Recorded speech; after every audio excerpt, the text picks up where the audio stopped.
Welcome to Ground Zero, planet Earth. The place where I'm at is called the Dome of the Spirits, also known as the Dome of the Tablets.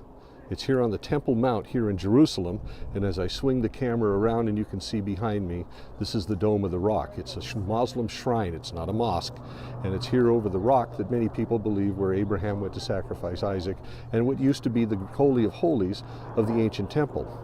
However, more recent studies have not concluded but have theorized very strongly that this area under this little dome here is bedrock and perhaps the place of the Holy of Holies because it's 8 feet higher in elevation than the rock in the other building.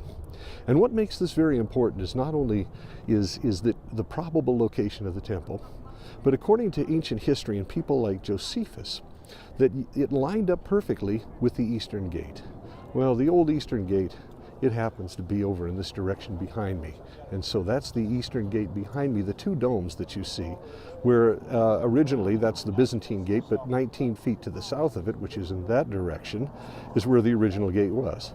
And Josephus said that you could stand on the other side of a bridge, look through the gates and straight through the gates of the temple area, were they open, and right into the Holy of Holies. That puts the temple over here and not in the shrine behind me.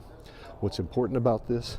Well, it was in Jesus' day, and I could give you a rundown of history, which we don't have the time for up here because really I'm not even supposed to be talking here. But this is Ground Zero, planet Earth, because eventually a man who is going to be considered by the Jews as a Messiah is going to broker a deal with the Muslim world, if the Muslim world still exists at that point, and I think it will because I think it's a lot sooner than we think, to put the Jewish temple up here. It will be a miracle, and the world will hail him as the greatest miracle worker ever. When he puts that temple up, the sacrifices will resume, and one day he's going to step into that temple and declare himself God, and all hell will break loose on the earth. The Jews will realize they're hoodwinked, and they head for Jordan to hide out. In the meantime, during that time, God's wrath is unleashed upon the earth.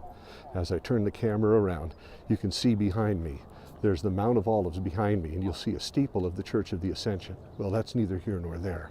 But when Jesus does return 3.5 years after the temple is put up, he's going to land there on that mountain. It's going to split in two, north and south, and he'll come right to this point here, Ground Zero, planet Earth, and he will be king, and he will be Lord.